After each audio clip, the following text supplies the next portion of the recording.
í Mótmæli í morgunmat á samstöðinni á sunnudagsmorgni klukkan 9. Þetta eru Friðarviðræður og til mín komin góðu gestur, María Pétursdóttir, myndlistakona, aktivisti, blaðamaður hérna á samstöðinni. Hún ætlar að segja okkur frá eiginlega svona mjög friðsælegu mótmælum sem voru á Austurvelli 2003 og við ætlum að fá að sjá upptöku sem hún gerði þá. Mjög svona, já, hún svolítið óskýr upptakan og við ætlum að fyrir líka útvarpslustendur að hún ætlar að segja okkur frá hvað var í gangi þarna. Lok þáttarins fáum við síðan splunkun í myndskeið frá mótmælum á sama stað á Austurvelli fyrir neðan styttu Jóns Sigurðssonar. Það var núna fyrir 3 dögum á svona samstöðufundi fyrir Palestínu. Og ég tók þar viðtal við Anís, palestínumann, sem var mjög ánægður með að fá tækifæri til þess að minna á að við þurfum að mennta börnin okkar þannig að þau skilji hvað þessi deila snýst. Að hún snýst ekki hryðjuverk og ógn. Og við erum eiginlega í hálfgerðu sjokki svona fólk sem aðeins þekkir til og í samskiptum við fólk sem á rætur að rekja til Palestínu yfir bara eiginlega anstekkilegum viðbrögðum Vesturlanda. Að það var til dæmis hérna í fréttum að Dilja Mist segist sína því fullan skilning að stjórnvöld víða í Evrópu séu íhuga það að banna beinlínis mótmæli sem eru til stuðnings Palestínu og þá raunverulega á forsendum einhvers konar neyðarlaga og terrorista hryðjuverkaógnar. Það kom nú fram í viðtali mínu samstöðin í vikunni að það sé raunverulega út í hött að tengja Hamas og baráttu Palestínu við hryðjuverk og nær væri raunverulega að tengja athafnir Ísraels ríkis við starfsemi ISIS og annar hryðjuverka samtaka. Þannig að það hefur orðið einhvers konar ofboðslegur viðsnúningur í umræðunni. Það alltaf að tala polariseringu en þá líka einhvers konar polarisering. Það er einhver mjög mikill svona ruglingur í allri umræðu og komin mjög mikill áróður eiginlega áróðurstónn í umræðuna. Aðalviðtal þáttarins að þessu sinni er við mann sem rithöfundur, íslenska ríkisborgararétt og heitir Mazen Maarouf, hefur búið hérna í mörg ár, en hann fæddur með stöðu flóttamanns, fæddur í Líbanon, palestínskur flóttamaður frá Líbanon og hann ætlar að setja þessa stöðu mála núna í samhengi fyrir okkur. En viðtalið að mestu á ensku og ég heiktist á að þýða það allt og ætla að segja ykkur svona undan og ofan að því og eftir.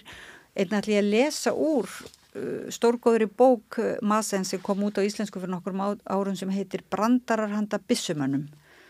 Það einn dálítið nöturleg saga sem að hann sér sjónarhorn barnsins á þetta stríð.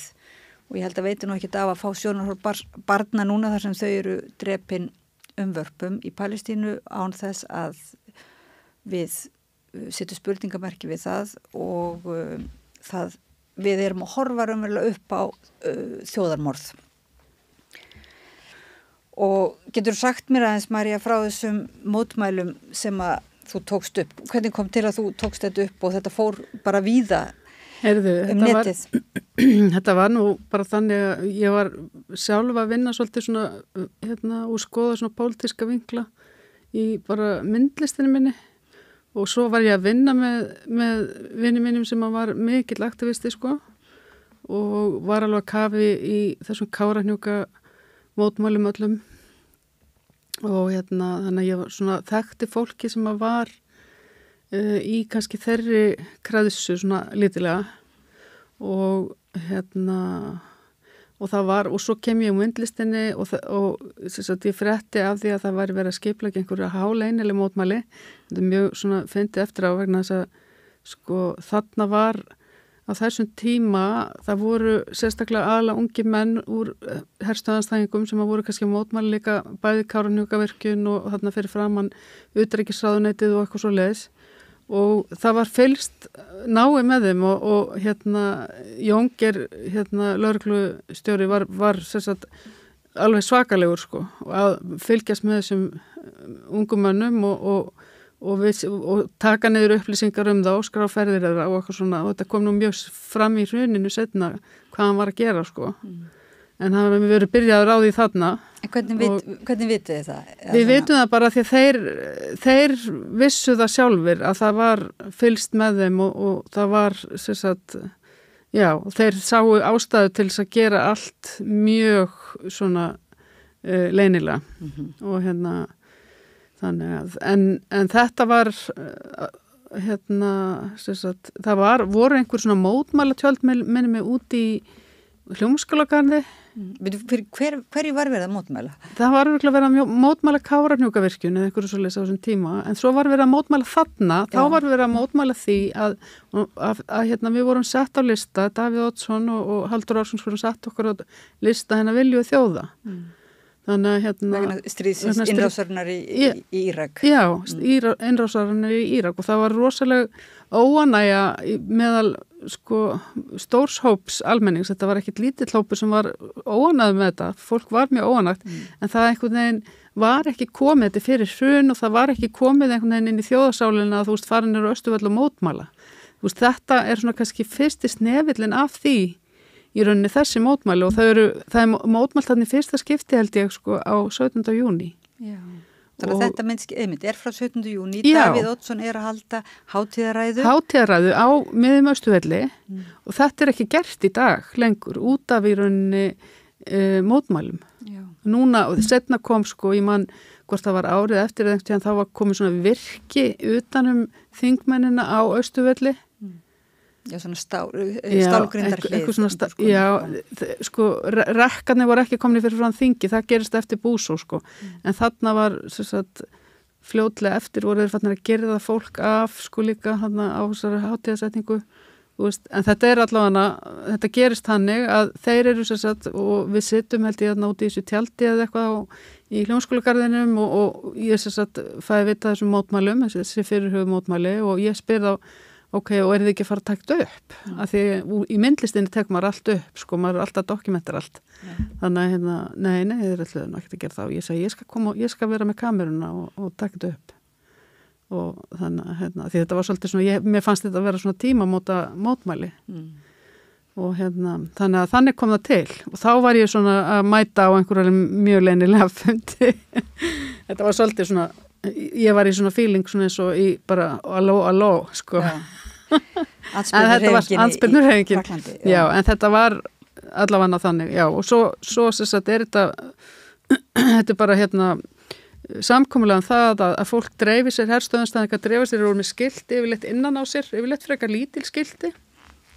Það er bara pappaspjöld sem gátu ég vil brotið saman og svo bara akkurat á einhverjum sömu mínútunni að þá sem sagt draga þeir upp skiltin en segja ekki neitt, þetta er algjörlega þögur mótmæli og algjörlega friðsamleg það var engin önnur aðgerð fyrirætluð bara þessi að draga upp spjöldin og þetta er meira og meina og þetta er meira og meina bara friðamerki þannig að friðamerki yfir íslenska fánanum og já, til dæmis sem er náttúrulega þú veist, pínulítið þarna þarf að brjóta fánalög eða þú gerir það en þú veist, já, eða bara friðamerkið á pappaspjaldi og svona vera að undirstrika það við viljum ekki vera í stríði eða setja á einhvern lista.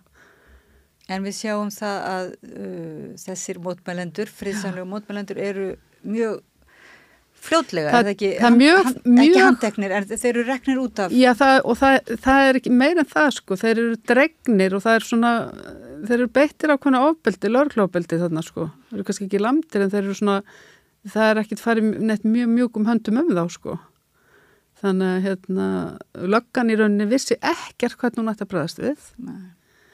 Og einhvern veginn, í staðin fyrir bara að leyfa þeim að standa þarna í smá stund, algjörlega friðsamir, að þá fyrir löggan eitthvað að reyna að draga þá alla í burtu, En væntanlega skilgreint eða réttlætt með tilvísun til þess sama sem Diljá Mistir að vísi núna, það að segja öryggis. Sem nú samt bara alveg, rópandi fáralegt, eins og það var alveg augljóst og það var ekkert hættulegt þarna í gangi, Nei. En þannig byrja samt þetta hryðjuverka orðræðan, allt sem að allir þeir sem að fara aðeins út af alfarleiðinni þeir geta verið hugsanlega hryðjuverkamenn. Getum við séð þetta vídeo? Já, við skulum kannski sjá brotur úr þessu vídeoi. Já, þetta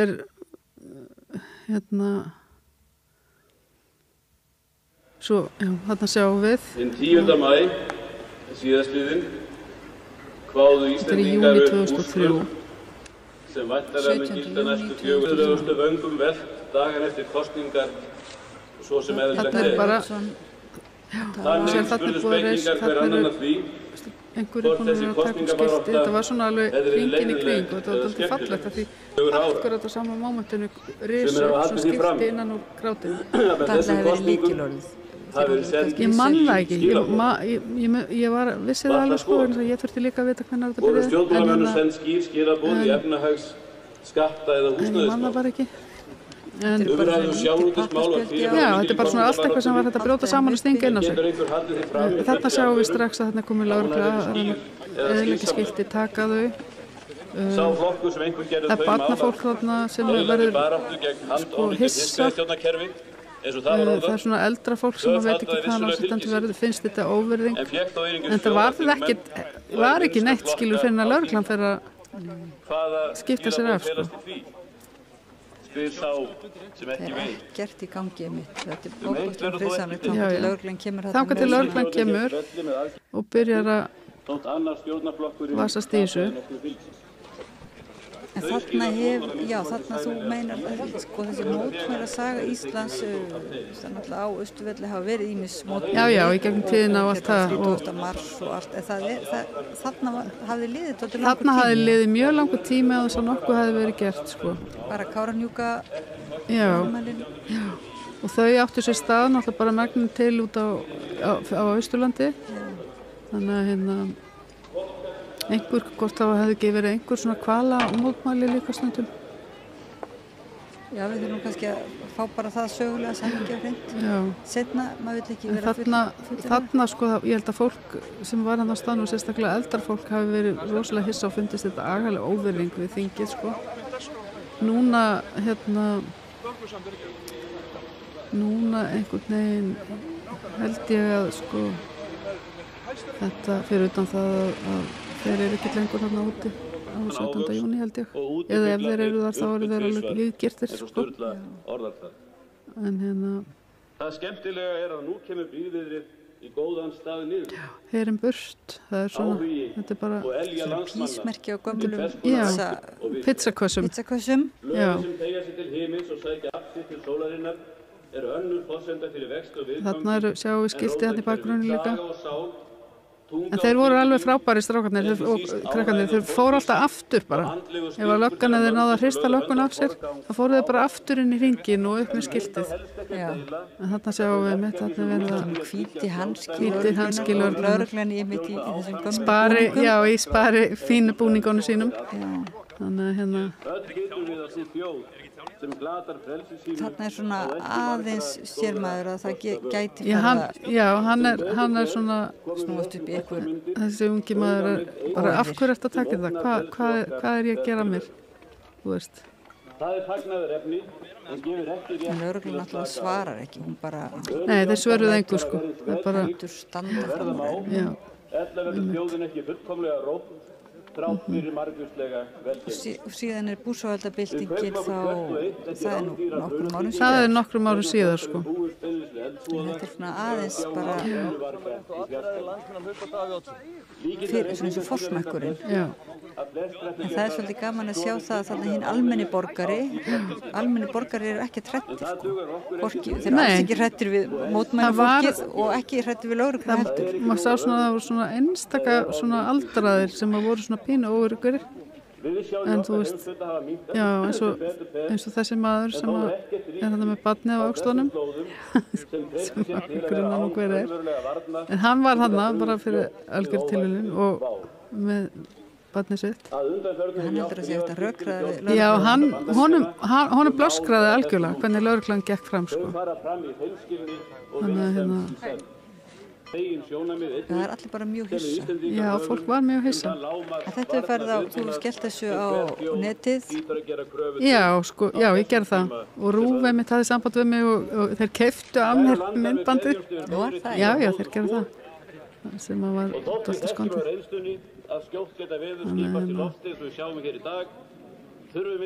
Svo hef ég alltaf postað þessu á Facebook, svona einu svona ári kannski. Ofta á 17. júní til að minna á af því að þetta náttúrulega bara þetta ennþá svo svartur blettur á þjóðinni, sko. Það hafa bara verið sett á hann lista viljugu þjóðina. Já, og þetta ennþá, ég meina, við erum ennþá í, sko, einhvern veginn þessu mengi. En núna erum við náttúrulega algjörlega því miður. Nú erum við bara þessi vonbrigði allra sem að vita eitthvað málið að Ísland skuli ekki standa við það að halda með Palestínu og viðurkenna þeirra rétt heldur, sjálfstæðis rétt heldur vera bara, við erum algjörlega hliðin á Bandaríkjamönnum einmitt aftur í flokki hinna viljugu þjóða. Já. Sem setjum ekki spurningamerki við orðræðuna og byssuleifið eða nokkuð hlut. Þetta náttúrulega bara skelfilegt og skelfileg staða, sko, að því að já. Og morgun eru önnur mótmæli, í dag á sunnudag klukkan 3. Já, í dag klukkan 3, einmitt. Er mótmæla staða einmitt á Austurvelli til þess að bara styðja sína samstöðu með Palestínu. Já. Einmitt. Að því að það er náttúrulega hugsa sér eftir á hyggja hvað verður skrítið að útskýra þetta fyrir börnum að við skildum ekkert segja og ekkert gera þegar það var verið að drepa börn í hundruðavís. Ég fór bara að hugsa, sko, Oddný, að sko ég man eftir því þegar ég er bara krakki, kannski 9-10, ég veit ekki, 8-9-10 ára, 9-10 ára, að sko það var lesið ljóð í sko bara landafræðitíma eða eitthvað eða samfélagsfræðitíma eftir Palestínu stúlku frá Palestínu eða eitthvað svo les sem að alveg svona tók rosalega á alveg í manda var rosalega svona sárt að lesa eða hlusta þarna, þegar ég bara er krakki, þá er verið að kenna mér í skóla strax þetta óréttlæti í Palestínu. Heldur að þetta sé gert í dag? Nei. Alveg örugglega ekki. Það sem hann lýsir einmitt Mazen Maarouf, hann lýsir þessu stolti af því að verða, þegar hann varð Íslendingur og hrifin af íslenskri menningu en ekki síst af Íslandi sem sko táknmynd fyrir friðarviðræður. Hér sé staðurinn þar sem að við fengum okkar sjálfstæði undan nýlendu veldinu með friðsamlegum hætti. Þannig að fyrir honum er Jón Sigurðsson svona friðarhetja. Ég veit að þú hefur farið í Harmageddon og rifi kjafti við Jóni Sigurðsson og það má sannlega Ég verð hæpinu í kringum Jón Sigurðsson. Já, maður alveg svona, það er kannski ekki alveg það er ekki alveg í takt við tímanan okkar í dag að gera eitthvað kall að endilega tákmynd okkar friðar. Já, það var nú líka heldur, sko, hann var heldur ekki bara einhver kall, sko, hann var náttúrulega bara ríkur góðu PM, eða hafði góða PM-en og ríkur maður í Kaupmannahöfn, hann bjó eiginlega aldrei á Íslandi, sko. Þannig en Mazen Maarouf var ekki komin í það smáleitur allavega bara ánæður með og Reagan og Gorbachev hittu og bara friðarsúlan út í Viðey og það bara hvað sem Íslendingar eru friðsamleg þjóð og þannig að þessi ofbæðslegu vonbrigði við vorum alltaf stolt af því að vera sko herlaus þjóð þrátt fyrir að vera með náttúrulega bandaríska herinn London og eitthvað svona en það var svona, voru skipta skoðanir það alltaf en svona, við vorum herlaus í dag hefur maður verið að heyra mikið meiri raddir bara, er ekki komin tími á að við stofnum her eða þú veist, þurfum við ekki að gangi í Evrópusambandið og Evrópusambandið að fara að drífi að stofna þennan hersinn og þú veist, og ég meina, já, það er svo breytt heimsmynd í gangi og það er svona eins og það að Evrópa sé að taka þátt í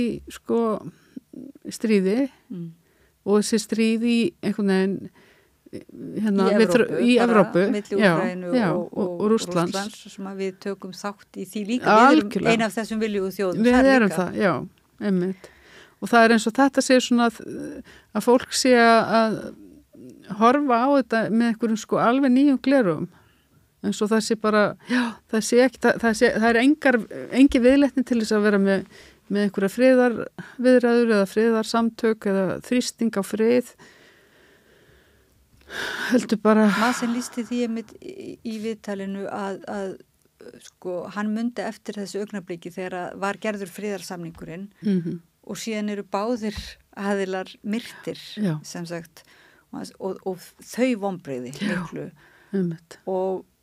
en hann sagði sko í staðar í dag er svo að það er ennþá hægt að hans mati og hann sagði að þeirra sem þekkja til þá væri hægt að knýja bara í krafti alþjóðalaga það væri hægt á einhvern hátt að koma á friði, það er allavega hann trúir því og hann sagði að menn trúa því ennþá en auðvitað má segja að þeir sem að ráðast síðan með ofbeldi eins og Hamas auðvitað beitir hræðilegu ofbeldi því verður ekki neitað að það er fólk sem er bara búið í sjálfsvörn og er hægt ég held sko getur ekki lengur beðið eftir að Vesturlönd grípa inn í, þau grípa ekkit inn í skilur, hvað fólki að gera bara bíða í fangelsin á Gaza skilur, hvað þau eru búin að vera lokuð þarna inn í 16 ár sko, þetta er svo sko, þeir hafa verið að safna vopnum og öðru þarna innandira skiluru, og örugglega eitthvað fólk með þeim í því en þú veist, þetta er andspyrnuhreyfing sem að líka, sko, og andspyrna sem er í gangi hjá þjóð sem að er algjörlega undir hælnum og Ísraelsmönnum og Ísraelsmenn verða, og ef það var nátt friður, þá verða náttúrulega Ísraelsmenn fyrir að fyrsta líka að hætta að senda unglingarna sína í, sko, að hætta að kenna þeim að fara illa með palestínumenn. Men þess að, sko, þú veist, þetta helst allt í hendur. Og ég held að partur af þessum óróleika hefur oft verið að þarna sendt ungt fólk sem er ekki þroskaðar en svo að það fer að níðast meira heldur en tilefni gefst til á palestínumannum og stunda einhvers konar heilaþvott þar sem að ungu fólki þykir það sjálfsagt og réttlætanlegt vegna þess að þetta sé einmitt svo mikil ógn þetta séu skepnur og þau séu það hættuleg þannig að bara svo orðræða að við heyrum endur og þeirra orðræðu hérna hjá okkar stjórnmálafólki það er bara hræðilegt það er svo óhugulegt en hann lýsir líka því sem barn hann segir þetta er að alast upp við þessar aðstæður þetta gerræði sko þú gast átt vonaði á hverju einustu stund og hverju einsta degi að veri komið og hérna fólkið þitt væri dreigið bara og drepið þannig að ég lesi einhverju bækur sko sem eru skrifaðar sko þú veist sem eru jafnvel út frá sjónarhorni sko Palestínu Ísraelskra ungsfólks sem er í hernum sko og það er þú veist það er svona hending hvað gerist þann daginn sko af því að þetta er svo ruglað. En þegar þú ert á þessum tíma 2003 að taka þátt í þessu og þú ert sko liggur við að gera þetta taka þetta upp eins og myndlistargjörning þetta er eiginlega eins og myndlistargjörningu þarna þótt að sé alvara undir en það má eiginlega segja núna sé þegar við förum niður á Lækjatorg Austurvöll og fylgjast með mótmælum þar sem við sjáum á eftir þá er einhvern veginn eins og við Íslendingar séum nær. Mér finnst við skynjum meiri ógn finnst mér í lofti upplifur það ekki að það er einhvern veginn meiri svona ógn í lofti núna? Jú, og það er líka sko og ég var náttúrulega talandi sko myndlistagjörning, ég var í hruninu var ég að gera sko gjörninga, mótmælagjörninga, ég var með uppsagnir uppsagnir á Arnarhóli þar sem þú gast komið og sagt upp seðlabankastjóra, þú gast fyllt út svona uppsagnablað að þú ætlar að reka Davíðs Oddssonar embætti og eitthvað svona og svo safnaði þessu saman og til þess að senda þetta inn og þingmenn og gast sagt upp ákveðnum þingmönnum sem og gefið upp tilgreind ástæðina. Þannig að það var mjög mikið aðsókn í að koma og skrifa upp uppsagnabréf. Þú þyrftir að vera með þennan gjörning aftur núna? Já, sko, núna þyrfti bara að vera aftur svona uppsagnaherferð, sko. Og sérstaklega, núna, ég ætti kannski að taka þetta upp, sko, að það er hægt að segja upp Bjarna Ben núna úr þessu utanríkisráðuneyti. Já, það var ekki mjög, sko, mig grunaði að þetta var engin alveg svakalegu léttir að losna við hann úr fjármálráðuneytinu og því líka vonbrigði að fá hann í utanríkisráðuneyti núna akkurat á þessum tímum þegar það er Já, þetta er líka bara, þetta átt að vera svo göfugt að segja af sér þarna í hann þóttist að vera svo göfugur að hann, þú veist, það er hreina samvisku en honum væri samt ekki stætt.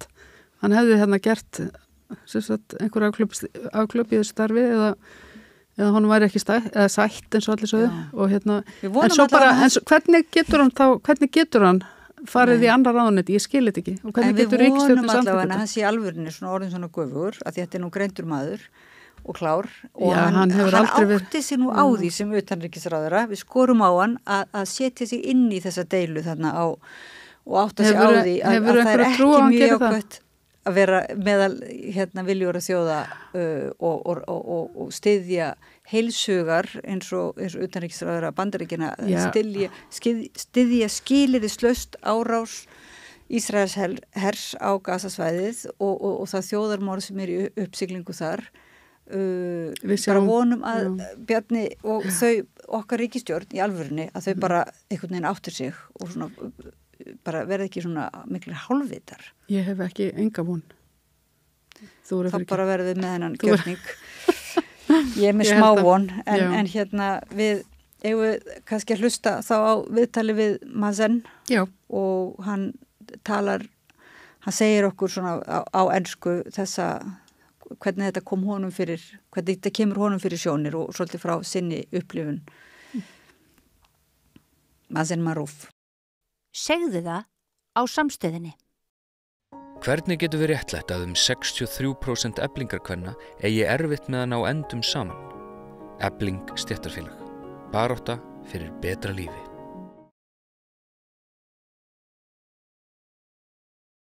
Til minn er komin góður gestur Mazen Maarouf sem er íslenskur rithöfundur af palestínskum uppruna.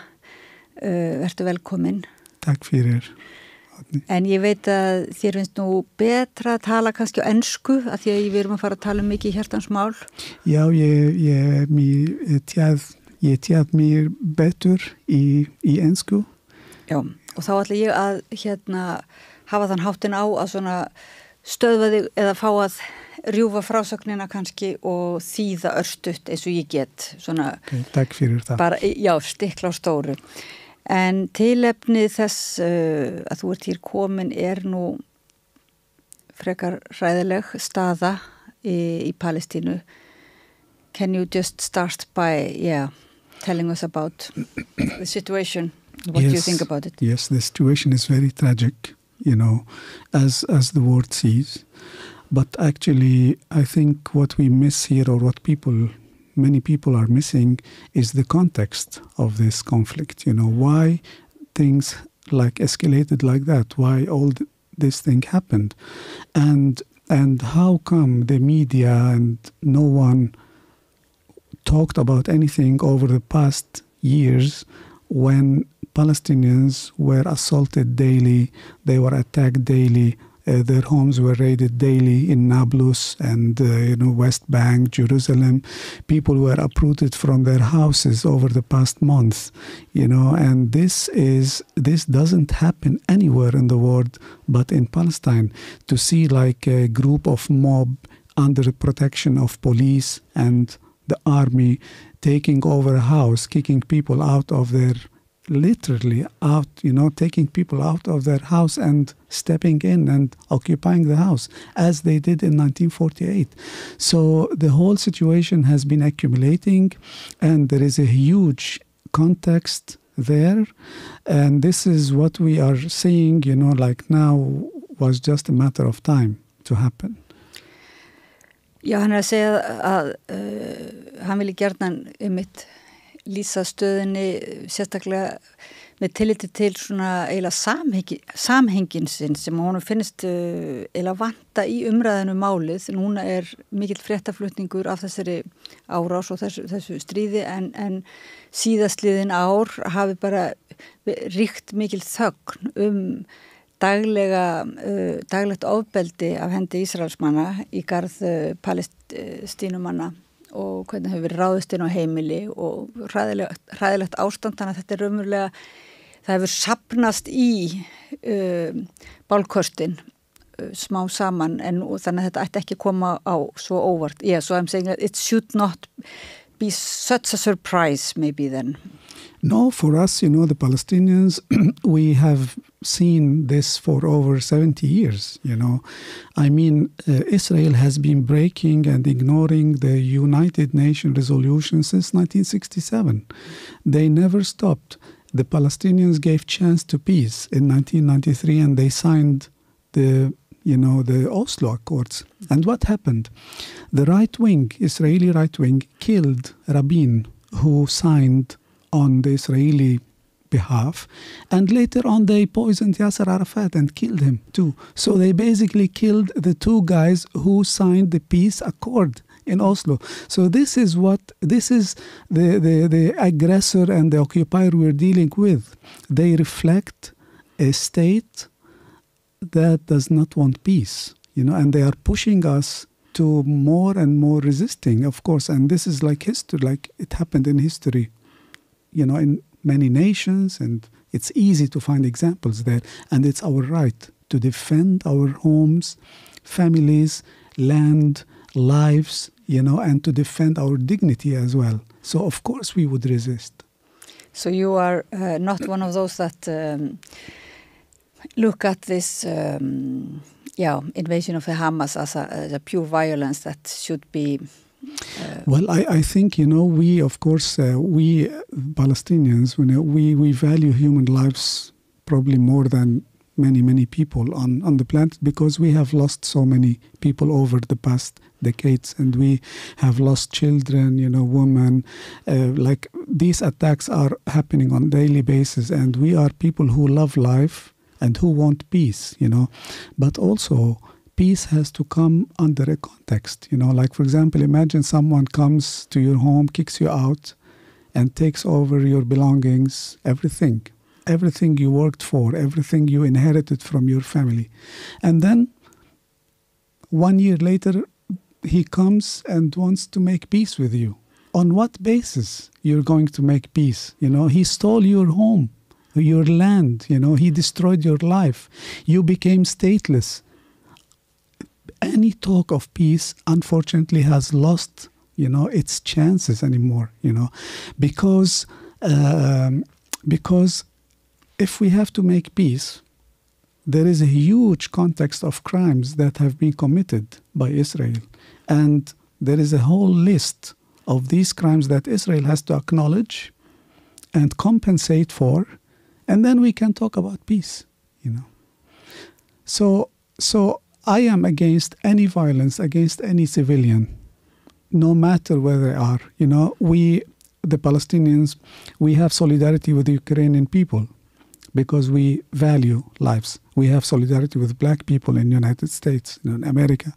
We have solidarity with African people. We value lives, and we are against, of course, violence, But the problem is with this system, the apartheid system. This is the problem. This is what creates or what induces resistance, Like the occupation was founded before any military resistance.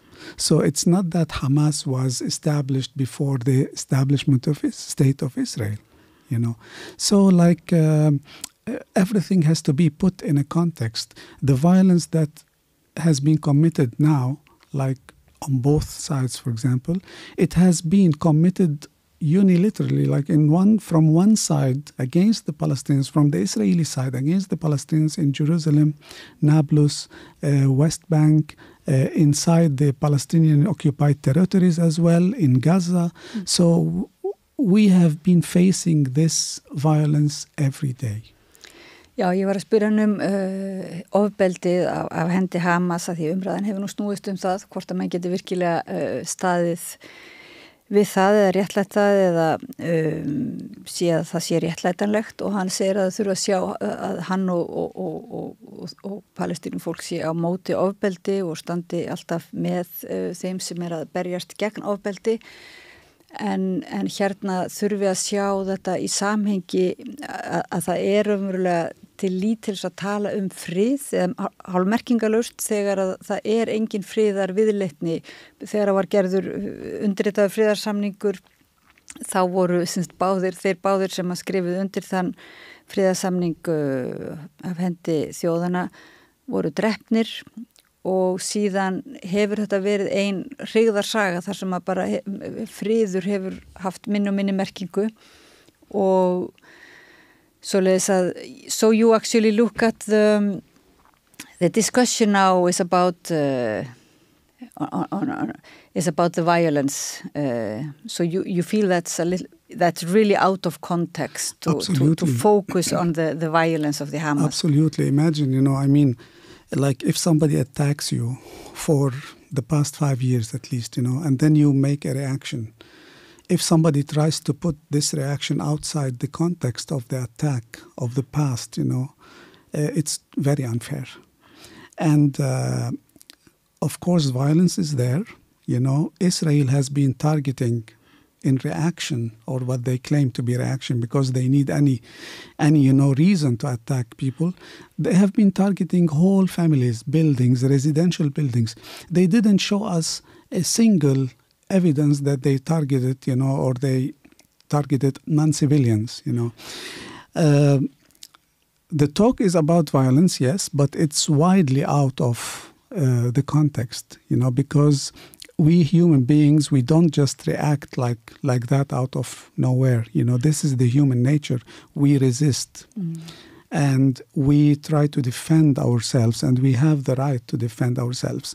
The Israeli settlers have gone so far in attacking Palestinian holy sites, in Al-Aqsa, and even, the worshippers, like Christian worshippers were attacked, who have been attacked there, people coming from Europe or, Palestinians as well.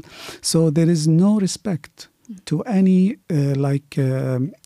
any beliefs outside the Zionist context there.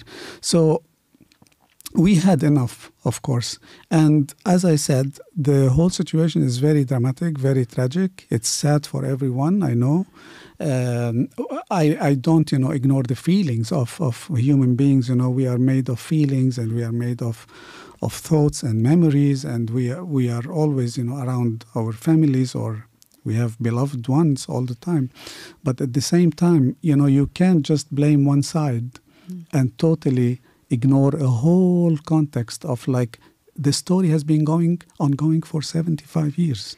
But do you feel it's a difficulty for you to discuss this in, like you told me about social media, that you feel that there is such a misunderstanding and out of context that it's difficult for between friends or in your community to discuss it? Well, actually, lots of people I know in my community, like whether Palestinians or from the Middle East, they are the wide region, vast majority of people who I know in the Middle East are with the Palestinians, are standing with the Palestinians, because this aggression has been ongoing for a long time. Israel defines herself as a Western state, and Israel adheres to European values, democracy. We always hear about democracy, freedom of speech, whatever, But at the same time, Israel is the only state in the Western world that besiege people, and continuously doing that, has been doing that for the past 16 years. There is no state in Europe or in the West world that besiege, 2.3 million people. They cannot travel. People in Gaza, they cannot go anywhere. There are generations that know nothing about the world outside Gaza. And we're talking about a strip that's really, really small and very condensed with people. So Israel knows that when she attacks Gaza, of course civilians will get killed because it's very, very crowded. At the same time, yesterday, for example, the defense minister of Israel, or aggression minister, we call him like that now, he described Palestinians as human animals. Is this allowed anywhere? Is this allowed in the 21st century? You describe people as animals, to dehumanize them, to justify any massacre that's going to happen. And this is the problem, that we are not treated as human beings, The media does not acknowledge our right, to defend ourselves. That's the thing. So I think the international community should do something to stop the Israeli aggression and occupation, and very simply to put Israel back on the track of peace, It's really easy. What we need is that the Israeli end the occupation and let us live in our, at least in the lands that were signed in Oslo Accord. And even this we're not allowed to have. So even the Western, or the reaction and you think in the media that we are too much believing the voice of Israel, that we are not questioning even that this voice, and we don't have access to the other side so much, not equally in the media. There is some the media is dimming the Palestinian voice, of course, and the Palestinian image. They are focusing on one side only, and I'm not blaming people. It's just it's very easy to choose if you want to be ignorant or if you want to know. There is a whole historical context there that is very easy to look into and find the truth. Yeah, but you feel it's worse and worse. That's like the dimming of one voice to another. So when you express yourself, you feel that it's more and more out of context a little bit. So, well, when I express myself, when I'm talking about the situation, I know what I'm talking about, that it is the story of my family. It's the story of my grandparents, I was born as a Palestinian refugee. I was born in the 20th century as a Palestinian refugee, which means that my family is also, my parents are refugees. They were uprooted from their homes and land in 1948, and they were born as refugees. Is this really a normal situation? Just, to look into the fact that there are some people who are not allowed to return to their homes, to their land. Is this a normal situation? When I came to Iceland, I was classified by the system, by Syslumaður, as stateless, that I have no state. How can a human being on earth be stateless? How could this make sense? It doesn't make sense. Everyone has come from a family that belongs to certain, historical context, geographical and political and so on, The sad truth about the social media is that it's very polarized, depolarized, that's the thing. And I think also when it comes, if we want to put it in a big context, it's like the death of neoliberalism, the death of, communism, and it made space to fascist attitude, because people they don't trust each other, they don't know each other. And this is the problem, that the media tells you a lot about fashion, food, sports, but they don't tell you about other people cultures, And this is the problem, that people judge us, but they don't know us. They don't know why are we resisting, I can tell you, if I want to talk about, for example, Hamas, what they do inside Gaza Strip, I could be very critical, I don't agree, on the way they run things in Gaza, definitely. But at the same time, sadly speaking, the Israeli did not give us any chance to believe in peace anymore, So, I think the international community should really be, strict and stop this and try to put both sides on the table of negotiation. When you hear about that they're cutting the water lines and gas lines, so you think about the children in Gaza, and you know that situation. You were born in Lebanon. I was born in Lebanon, and I tell you this is not the first time Israel does this. I was a child in 1982 when Israel invaded Beirut. It was a vast invasion to Beirut, and the only Arab city that was invaded by the Israeli army. Outside Palestine, and they did this. They did the same. They cut the water, they cut the electricity. It's like they punish the people, They have problem with Hamas, but they know that the real problem, is that the occupation itself, the apartheid system, the illegal settlements that have been, the peace was signed in 1993. In 1994, they started to build the settlements, neglecting what was mentioned in the peace accords, that settlements should stop. They didn't do that. No Israeli government tried to stop the growth of settlements, And when in the 70s was, there was the only probably time where the Israeli left was having a voice to speak up, like Yossi Sarid, this politician. He warned since the 70s. In the 70s, he said this is going to be drastic for the settlements. And nobody listened to him, Nobody listened to him. And since the 80s,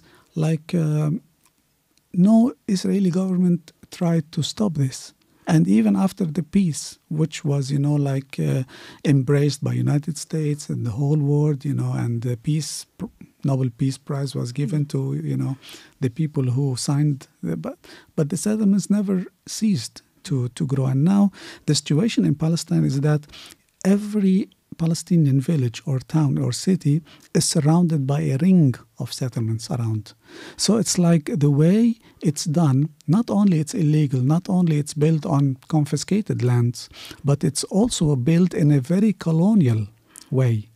It's like so that they can control the water, they can control the electricity, they can close the roads, so the Palestinians are imprisoned, actually, even in West Bank, they cannot really cross. And in Gaza, they cannot even cross from Gaza to West Bank. They are not allowed. So it's like the whole situation is so dramatic, and sadly speaking, it is bringing misery to the other side as well, to the Israeli families, because we are not, I don't feel happy or proud if I see children from Israel crying or terrified, We need to build a basis for peace, social basis, good mental basis as well, psychological basis.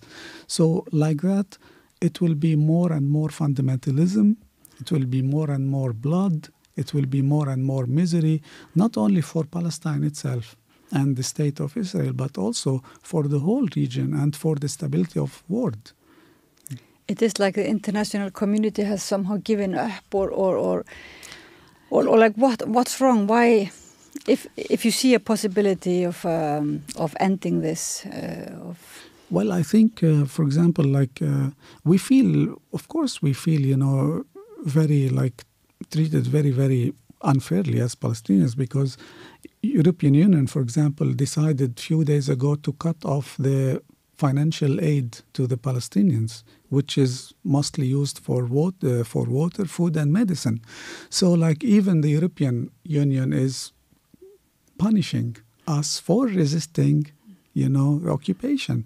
So, I do believe that there are members of European Union who are really, truly believe in the cause of Palestine and who really want solution. But unfortunately, people who are in charge, they don't see it like that. And I'm sure that all these people are very interesting and smart, and they know the historical context of it. At the end, Jews who were living in the Middle East, they lived in peace for centuries. We never assaulted, like Jews or made like massacres or whatever. There is nothing like that in the Middle Eastern history. They were treated badly since the 15th century from East Europe, Poland, and the first massacre that happened, it was at the beginning of the 20th century in Moldova, before the Holocaust. It was like almost 40 years before the Holocaust, or 30 years, something like that. So, and then Europe decided to give the Jewish people who were scattered, of course, all over the world and treated badly and discriminated and, massacred. They decided to give them a state and power. And that's fine. Palestine is so big. It can host anybody, everyone, But they kicked us out. That's the thing. Why didn't they come and live in peace, We could have all formed one community and one government, and one state.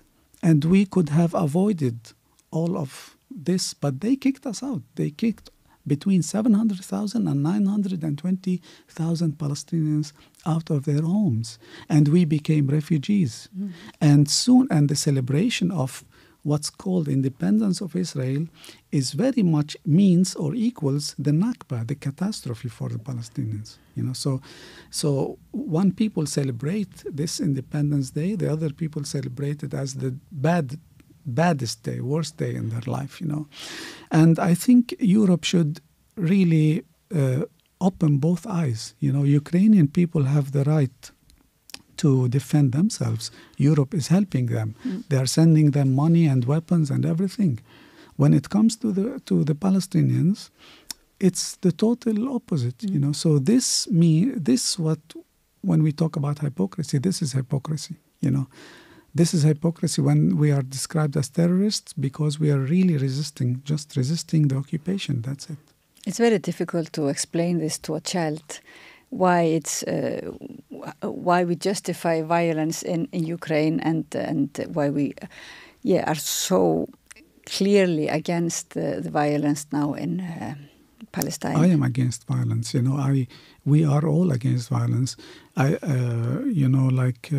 And I don't think I would talk about Palestine if I would believe in violence, because the whole talk would not be necessary, But we condemn violence, and sadly, this whole situation should stop, But the hypocrisy, that's like, there is some hypocrisy in Europe and in the international community in general, and in Iceland. Yes, can sadly. You please tell? Yes. I've really lost track of the translation. I'm sorry. Yeah, it's okay. I think it's a little bit too difficult people I think everybody understands. Yes. Yeah. When it comes to, as I said, like, this is the story of our lives, the cause of Palestine. This is not something new. It has been ongoing in different forms, Many Palestinian cities were subjected to this form of violence in the 70s, in the 60s, in the 80s with the Intifada, in 2000 when the West Bank was besieged as well. So we have seen this, and we have lived this violence that is imposed on us for decades, for more than 50 years, and the least that we could do is defend ourselves, The hypocrisy here comes from the fact that people don't want to know the truth. People are afraid to be, labeled or categorized or whatever. It's sad and it's bad for us, bad for the Palestinians. And I do believe that I'm also very disappointed with the Icelandic politicians who decided to close their eyes and blindly support and defend Israeli actions.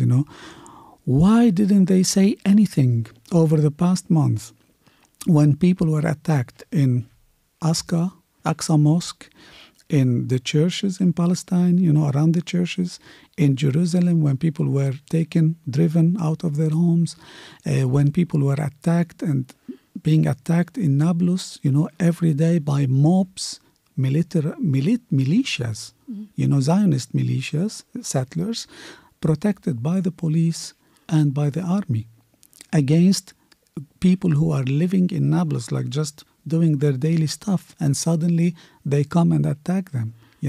People who were killed on the streets. There are videos of policemen shooting civilians on the streets. Women are assaulted and attacked in Jerusalem. There is a huge media, to support what I'm saying. We're not making this up, So it's and I do believe that people in Iceland are very interesting people, very cultured and very interested in knowing. Since I came here, I like how Icelanders living on an island, they are very acquainted with lots of things going on in the world.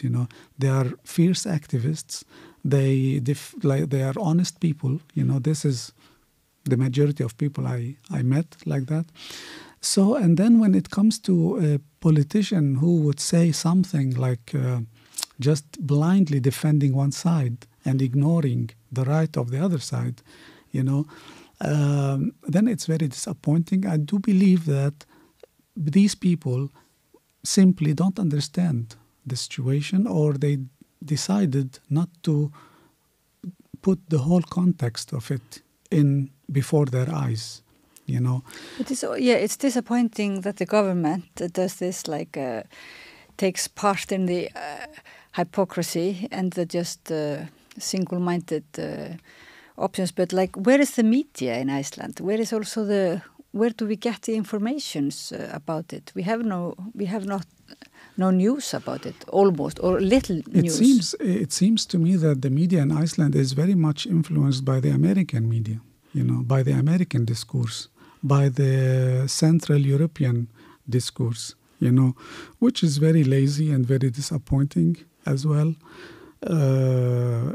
Journalists should seek the truth, should look for the truth, and should write and defend the truth. This is the foundation of journalism. This is why journalism was founded and has been protected, by international law.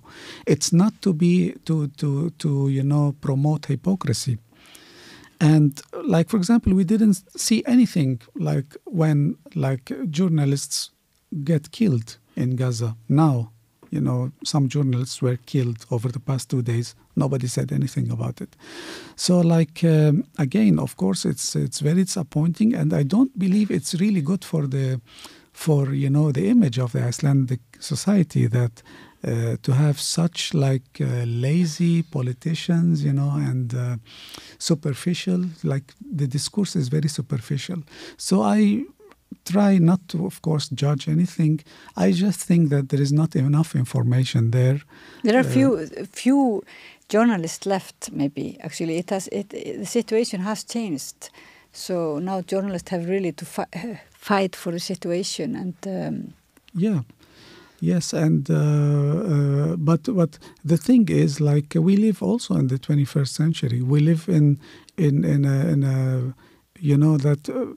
They cannot hide the truth. When I was a child, we didn't have social media, so I was always imagining Palestine. It was like a fictional, it was like a fiction for me. I couldn't have any media or any picture or anything, But now there is media. There are lots of activists around the world, young activists, who don't really care about any ideology or any, historical, or religious background, whatever.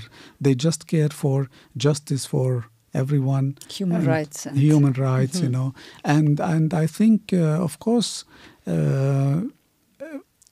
I do believe that the number of people defending the cause of Palestine has also increased, but not among politicians. Politicians are going backwards, unfortunately.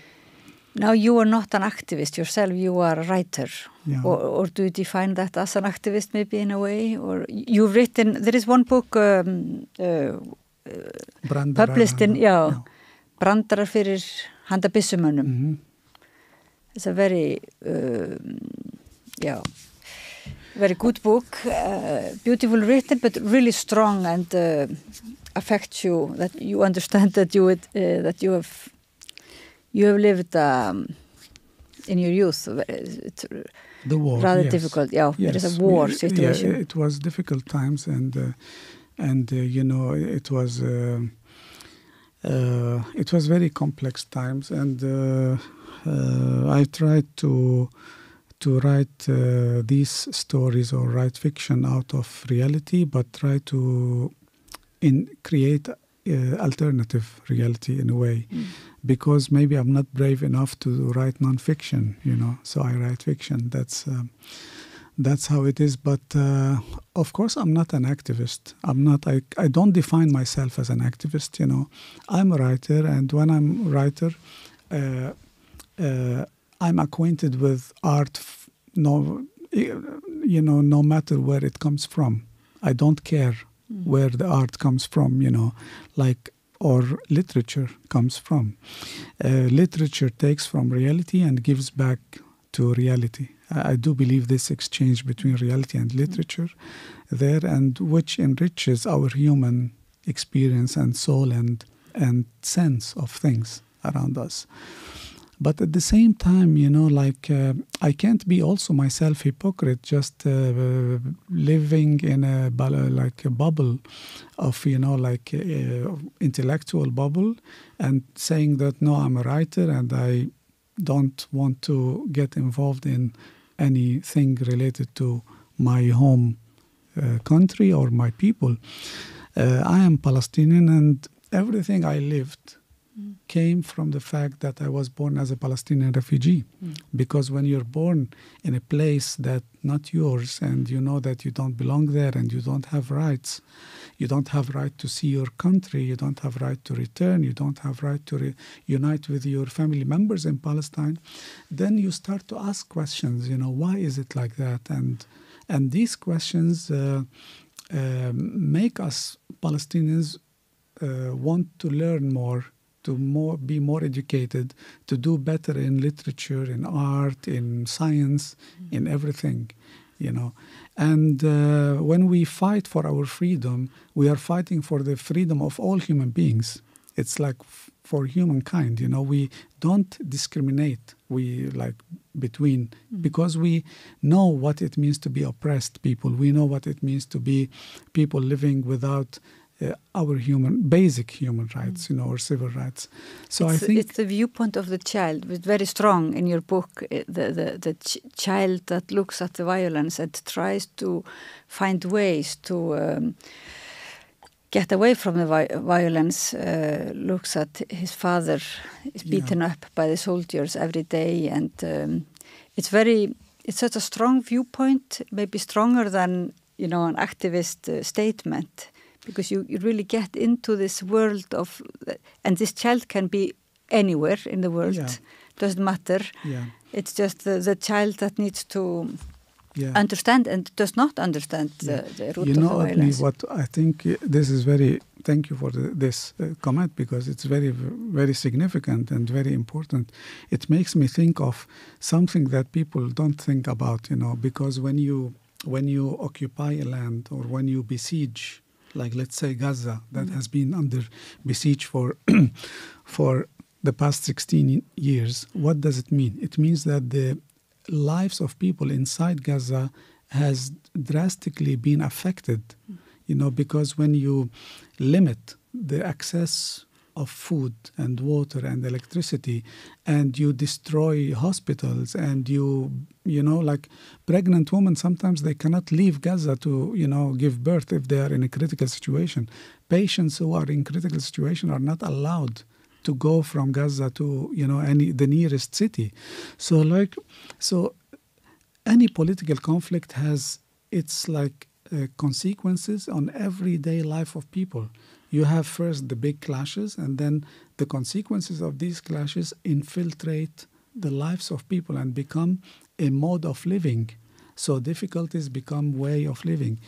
So when I was child, under war and, you know, these horrible conditions, I thought that this is how the world is, you know. I thought that this is how the world. I didn't know that there are the world exists outside this, you know, this city that's under war, and our lives was very, very, very difficult. Like financially, like I mean, sometimes we couldn't go to school. Sometimes we had to hide in our, you know, classrooms because of, so. But I don't think anything compares to how the Gazan people have experienced for the past 16 years. And when we talk about 16 years under besiege, this is 4 times the Second World War time, you know. This is like you are sucking life out of these people. You are making them more like, you know, adhering to their identity, their cause. They want to resist. You know, these people now in Hamas, they are in their 20s probably. These were children 16 years ago. They were 5 and 4 and 3 years old, you know. There is, some of them are 19 and 18. This was a kid who is 2 or 3 at that time.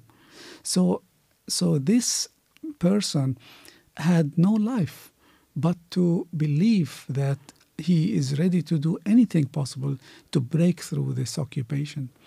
So like, and of course, kids, the beauty of kids is that they find a way to, you know, to widen their imagination and dreams and joyfulness. And this is why what I try to do in the book, to break through, you know, like the context of war itself. And because this is what we did as children, we played, you know, we had fun times, we had good times. It was not like that we were all the time in the shelter, or we had lots of crazy adventures as well, you know. Yeah, and there is a lot of humor in the book. Yes.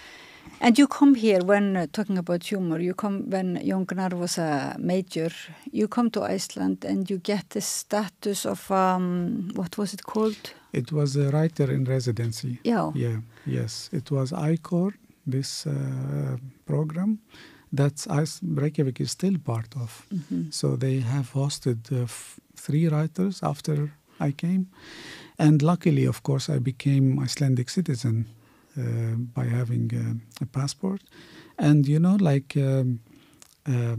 becoming Icelandic citizen, carrying the Icelandic passport it had a big symbolic meaning for me, because Iceland has always been neutral, you know, like widely neutral when it comes to foreign politics. So it was very meaningful to me that I carry the state, you know, like the passport of a nation who fought culturally to achieve their independence, not by violence, not by, you know, like bloody resistance or anything like that, you know.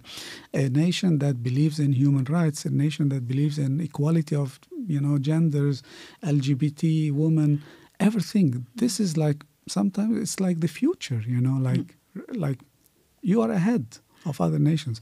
So that's why the disappointment when it comes to some Icelandic politician backing Israel, supporting Israel blindly, is greater, or is much bigger than if I would listen to French right-wing politician who has a history of, you know, supporting Israel. So that's why we are, yes, shocked as an Arab community here, disappointed, of course.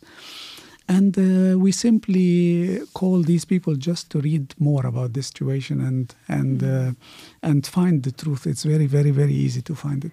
We understood that we are not doing good for our identity or image to continue hunting whales, like it's worldwide critic of that. But when it comes to human rights, I think we must a little bit be aware now that raise the bar a little bit. We are ruining so much of our positive history.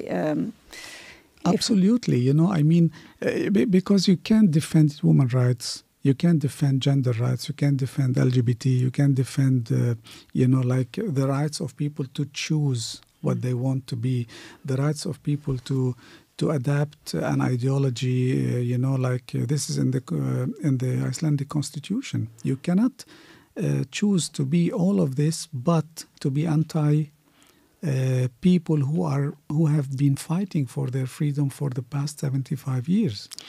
But there is something wrong about either our education or our media, or like the discussion has gone a little sour recently about the refugees. That it's like refugees, it's a rising voice that the refugees are taking something away from us. Odni, this discourse is not new. It has been since the 70s, that this slogan, refugees are taking our jobs, refugees are taking our, If you don't want refugees in your country, which is fine, then please work harder to stop the European and American and British intervention in our countries, The massacres that happened in Iraq and Afghanistan and Syria, they haven't dried, the blood haven't dried yet. We, the Middle Eastern people, never invaded any European country sending our ships and planes or whatever. For me, when I read it, when I read about it, it seems to me that as if United States politicians have a problem with us, The European also, the French and British and German, sadly, they have this colonial attitude. It's very, very typical colonial attitude. We don't have problem with the West. The West have problem with us, and we don't know why. That's very simple. And even when, Edward Said wrote his book about Orientalism, the basis of this book is that there is a stereotypical image about us, imposed on us, and, advertised as well, without our approval, in a way. That this is not our image. This is how they see us, And why is that? This is the question. Why a nation that has been known for great literature, philosophy, art, social system, decide to promote or to push for such invasions in Iraq or, Afghanistan or Syria or even Lebanon or, today the American military carrier is in the Middle East, in the Mediterranean Sea. How could this be normal? Today the Americans sent a whole plane full of arms to the Israeli army, bluntly. Nobody said anything about this.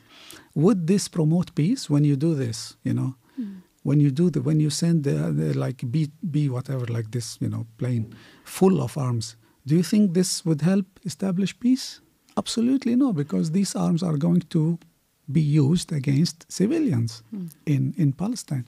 So it's that's why when I talk about when you ask me if I'm activist or not, I say no, but the whole situation pushes you to defend and to be more resistant and more stubborn in defending the rights of your people.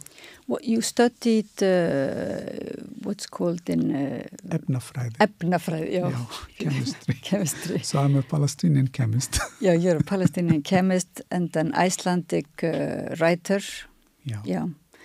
And you see Iceland, we should be proud of our history of having fought against imperialism in peaceful ways. And if we could be that platform instead of just Yes. Instead, because we are an island, we have also the tendency of maybe being blind to the context. So now we are there. We don't see the context and we just obey what others say instead of being independent. I think many people, I met many Icelanders who are pro-Palestinian as well. Like I think the vast majority of people I meet on daily basis are pro-Palestine. People are very much aware of what's going on. The politicians, when they speak in support of Israel, they don't really reflect probably the voice of majority of Icelanders when it comes to Palestine. But at the same time,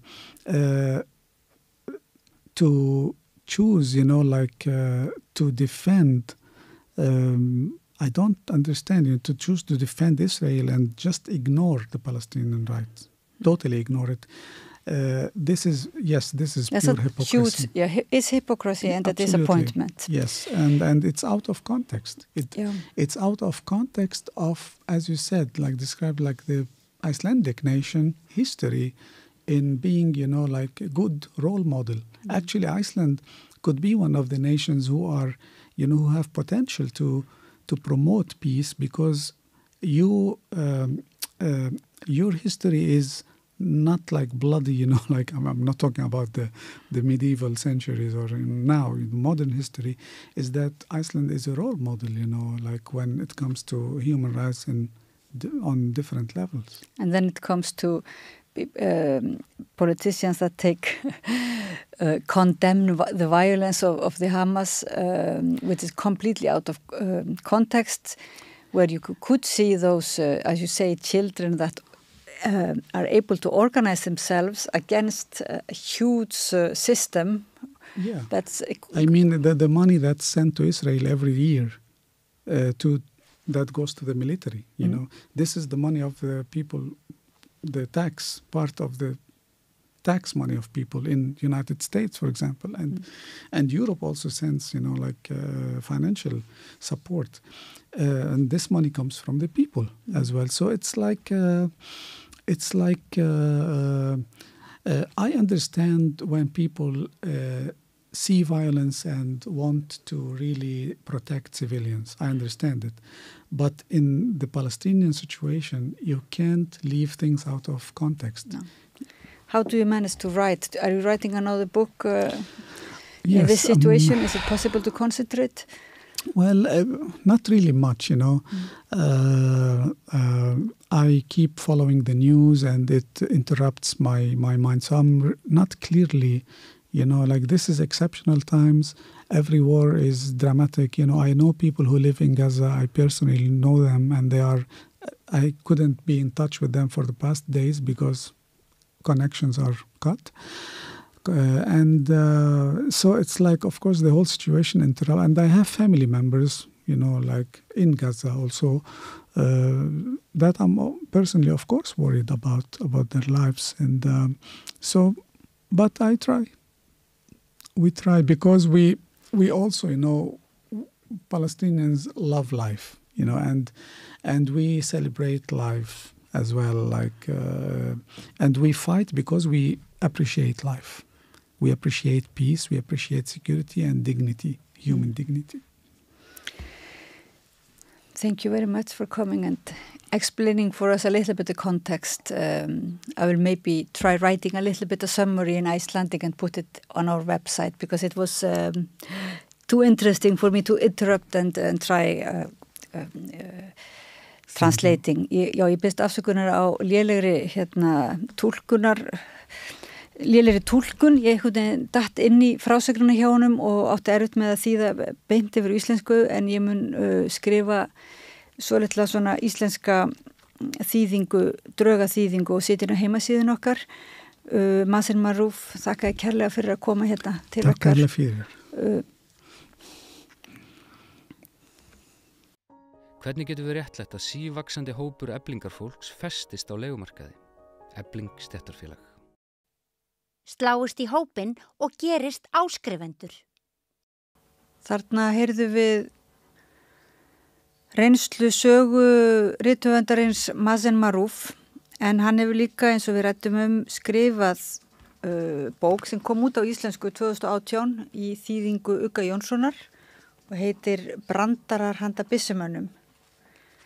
Og hérna komið lítill hundurinn í stúdíóið og ég ætla að lesa fyrir Kvutta og ykkur með leyfi Rithöfundarins smá brot úr svona sunnudags og húslestur úr bókinans. Og þessi kafli einmitt heitir, ég teka nú bara úr lengri sögu, en hann heitir Brandarar handa byssumönnunum. Eftir að bróðir minn dó, hætti móðir mín að borða. Hún byrjaði að reykja eins og strompur og deila hástöfum við föður minn sem hélt áfram að fara til vinnu sinnar í þvottahúsinu og var sem fyrir stundum barinn í klessu af byssumönnunum. Þegar hann kom heim úr vinnunni fór hann inn á baðherbergið, settist á baðkarsbrúnina og slefaði, jafnvel meir en áður, en hann grét aldrei. Á meðan horfði ég á hann og gnísti tönnum. Sannleikurinn sá að það hafði ekki mikil áhrif á mig að missa bróður minn, því sú hugmynd að það væru tveir af honum, hann og ég, og að bara annar þeirra væri horfinn, kom í veg fyrir að ég skynjaði áfallið. Fyrir mér var þetta hálfur missir, eða ég vil bara fjórðungsmissir ef við tökum það með í reikningin að ég bjó enn að heyrn bróður míns. Sem fyrir var ég harð ákveðin í að láta fyrirætlun mín að ganga upp, að kaupa glerauga handa föður mínum, en ég byrjaði aftur að sækja skólan. Dauði bróður míns hafði endurreist virðingu mína meðal skólakrakkana þegar hætti að gera grína mér vegna þess að það hefði verið óviðeigandi að hlæja að skólabróður sem hafði mist heyrnarlausan bróður sín í sprengjuárás. En fyrir föður minn rættist ekki á sama hátt úr hlutunum. Sú staðreynd að hann hafði mist barnið sitt varð til þess að byssumennirnir gerðu sér ljóst að hann var ekki bara veiklindur, heldur líka hryggur. Í stað þess að segja, við erum hér til að vernda þig, eftir að hafa lumbrað duglega á honum, fundu þeir nú upp á því að biðja hann að segja sér brandara. Svona nú, segðu okkur brandara áður þú ferð, gef þér góðan tíma, sögðu þeir. Svo að faðir minn varð að rifja upp einhvern brandara. Fyrir framann hóp af byssumönnum verður maður auðvitað að vera góður sögumadur til að fá að fara frjáls ferða sinna. Maður verður að segja sögu sem er sannfærandi, skemmtileg og mjög stutt og hún verður að koma fólki til að hlæja. Ólíkt þessari sögu til dæmis. Við fórum að verja meiri tíma saman, ég og faðir minn, enda þótt sorgartímabilið eftir dauða heyrnarlausa bróður mín stæði enn, urðum við faðir minn að semja brandara saman, brandara fyrir vikuna, einn brandara á dag, bara fyrir byssumennina. Og hver einasti brandari varð að vera beittur og stundum dónalegur. Faðir minn sagði, hafði engar áhyggjur, þú getur notað dónaleg orð, það sem máli skiptir er brandarinn. Móðir mín gat ekki tekið þátt í þessum kvöldverkum. Vegna þess að hún var móðir látna drengsins var hún í dýfstu örvæntingu, náföl, þögul og mögur. Dauði bróður míns virtist hafa hólað hana að innan. Ég verði viðurkenna að brandararnir voru ekki góðir. Að minnstakosti komu þeir mér ekki til að hlæja. Enda þótt ég aðstóðaði við að búa þá til, fattaði ég fæsta þeirra. Á hinn bóginn taldi faðir minn þá standa fyrir sínu. Hann brosti feginsamlega í hvert sinn sem við lukum við að hnoða saman brandara. Þá var eins og dagsverkinu væri lokið og hann geti rifið þennan dag af vegg almanakinu. Stundum yttum við öllu kvöldinu í að skálda fyndna sögu en stundum urðum við að fara mjög snemma á fætur, sitja saman við eldhúsborðið og ráða ráðum okkar. Hvíslandi meðan við reyndum að finna rétta hápunktinn fyrir brandara sem enn þurfti á slíkum að halda. Stundum leitaði ég til eldri krakka í skólanum eftir hjálp. Ég baði á að segja mig brandara sem fengi fólk til að hlæja alveg rosalega. Og þeir urðu við beiðni minni fullir samúðar enda trúðu þeir því að ég þyrfti á brýnni uppörfun að halda vegna þess að ég hefði mist tvíburabróður minn. Þeir sögðu mig nýjustu brandarana sem þeir höfðu heyrt og ég sagði föður mínu þá á kvöldin. Því næst fóru við að lagfæra þá til þeir væru örugglega alveg splungu nýjir og enginn hefði heyrt þá fyrr. En alltaf þegar við höfðum lokið við að semja brandara tók ég eftir því að faðir minn var eldri að sjá.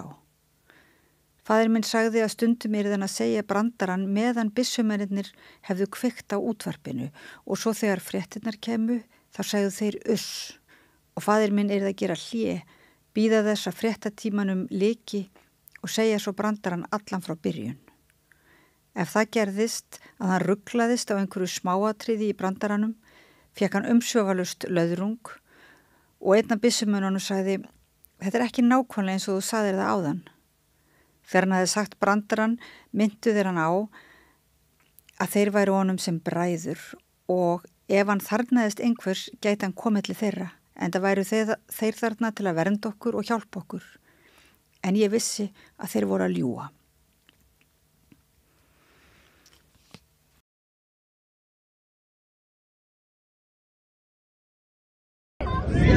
So you come here for the free Palestine? Of course, I'm here to support my people in Gaza. And wherever people need support, I have to show up.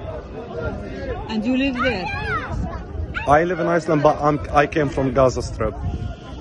Okay. I would say I came from, let's say the very small area in this world, but where it's like always killing and damage and destruction. So you know what they are suffering now? I know the feeling. Yeah. Nobody can imagine what's going on there unless if you live there. I just woke up today in the morning when I got a news. They attacked my neighborhood.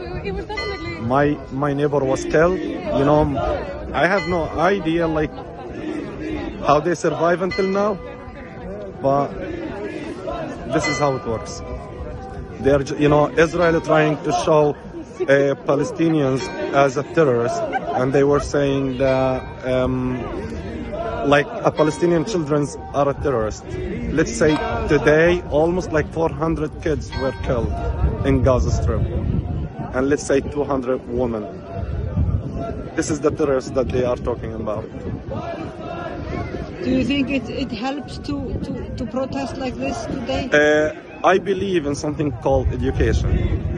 Whenever we educate people about what's going on there on the ground, because as I believe, people in Palestine, they are not they are not a death lovers. They believe in peace. They deserve to have a better life. So if the media in general, all over, they are showing us as a terrorist. But my duty as a Palestinian, I have to educate people about my people. I have to educate not Icelanders, but as many as I can see, and I can educate them about it. Because we're just a normal people. We are a human being, Do you think it should have been it would have been better to have more Icelanders here? Day by day, it's growing up, supporting Palestine, not only in Iceland, all over the world. But it takes time.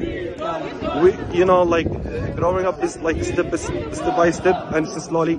But of course, Icelanders, let's say, they are the most supporters of Palestinians, and I have so much hope in those Icelanders. Good.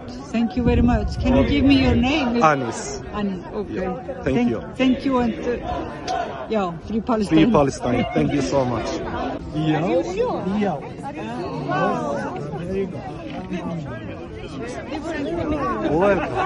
Wow. Finish.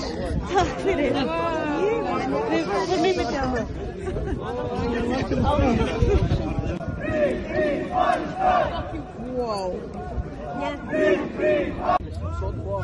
والله اي شرب لازم يجي هذا هنا في النص Palestine will be free. Free Gaza. Allah ya bladi Allah. Allah ya bladi Allah.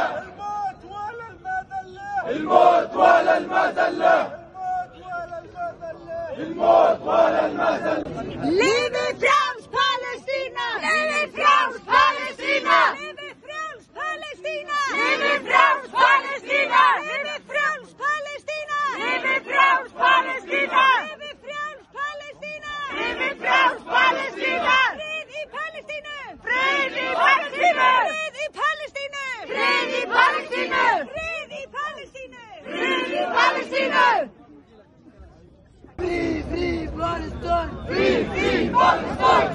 Free Palestine! Free Palestine! Free Palestine! Free Palestine!